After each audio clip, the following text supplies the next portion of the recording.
Yo, what is going on guys? Today ang ganap natin ngayon is mag-workout tayo. Yung workout natin ngayon is chest and arms. Okay? Okay, mag-chest tayo. Okay, kahit malit yung fucking chest ko, papalaking pa din natin yan. And ngayon nahirapan ako mag-record ngayon kasi sobrang bigat ng camera ko. Kasi malaki siya. Old camera na to. And yung gamit kong microphone is yung iPhone ko. Kaya medyo nahihirapan tayo ngayon pero walang excuses talaga. Time ko rin kasi mag-vlog ngayon kaya medyo cringe ako, kaya huwag niyo ako i-judge please. Ayun guys, huwag na natin patagalin pa. Diretso na tayo sa video montage in 3, 2, 1, let go! So for our first exercise, bench press, I do 5 sets of this compound exercise to get a more stronger chest. So just make sure na naka-arch yung back at feet planted on the ground nyo dito. Make sure controlled every rep para mas ma-feel nyo na gumagana ang chest.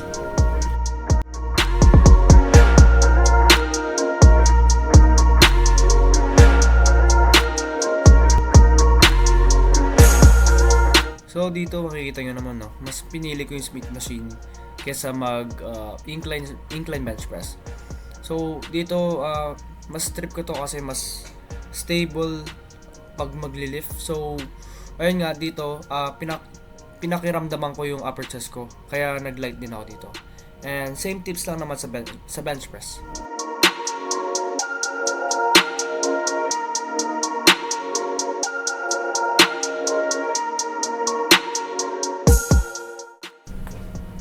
Itong machine ito sobrang ganda. Nagustuhan ko siya kasi ramdam na ramdam ko yung stress sa chest ko dito. Pero kaya naman bahala kung anong gusto nyong machine, basta para sa chest siya. So, ayun.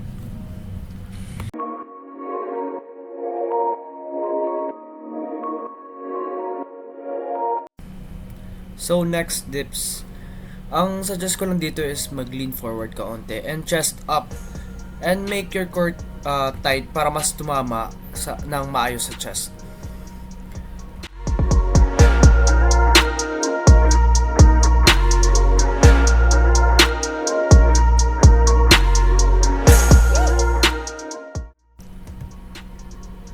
So usually hinuhuli ko tong exercise na to for pure isolation and contraction sa muscle.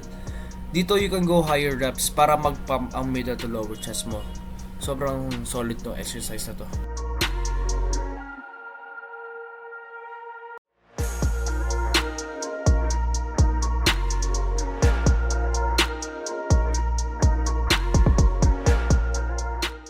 For biceps naman, ang suggestions ko is to keep your elbows close to your body and iwasan nyo mag-swing ng arms. Okay, and gumamit din kayo ng full range of motion.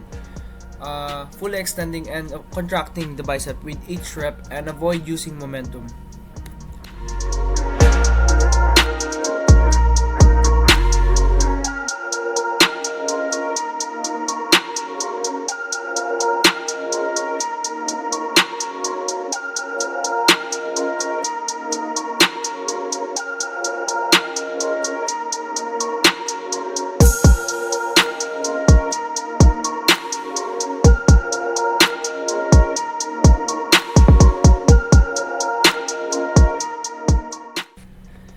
So for rope pushdowns, keep your elbows tucked at your sides and avoid letting them flare out.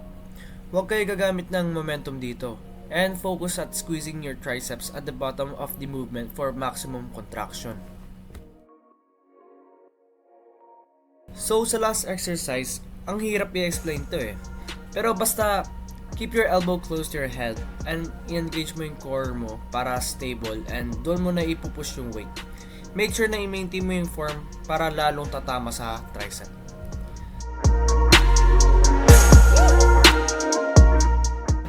What up? I'm back. Sobrang hirap tong araw na to. Hindi ko na iniisip na nagawa ko lahat kasi 3 oras ako sa gym kaka-record. Kasi ako lang mag-isa mag-record kaya hassle talaga.